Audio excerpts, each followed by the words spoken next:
বৈরী আবহাওয়ায় বিপর্যস্ত মধ্য আমেরিকার বিভিন্ন দেশ। এল সালভাদোরান কর্তৃপক্ষ জানায়, প্রাকৃতিক দুর্যোগে মৃতের সংখ্যা ক্রমেই বাড়ছে। বাড়িঘর ছেড়ে পালাতে বাধ্য হয়েছে হাজার হাজার মানুষ। অবিরাম বৃষ্টিতে নদী উপচে সৃষ্ট প্লাবনে ভেসে গেছে জনপদ। কয়েকটি স্থানে ভূমিধসও হয়েছে। স্থানীয় কর্তৃপক্ষ জানায়, অবশ্যই আগে মানুষ বাঁচাতে হবে, বস্তুগত সম্পদ আসে আর যায়। শুক্রবার এক প্রতিবেদনে এসব তথ্য জানায় ব্রিটিশ বার্তা সংস্থা রয়টার্স।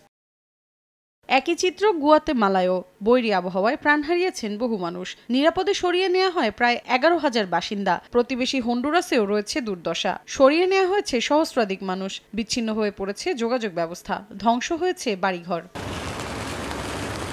এদিকে মেক্সিকোর উত্তরাঞ্চলে দেখা দিয়েছে ভয়াবহ বন্যা। হেলিকপ্টারের সাহায্যে বাসিন্দাদের সরিয়ে নেওয়া হচ্ছে নিরাপদে। মন্ট্রিল শহরে ভূমিধসের ঘটনা ঘটেছে। দেশটির দক্ষিণাঞ্চলে ভারী বর্ষণে জনজীবনে নেমে এসেছে চরম দুর্ভোগ।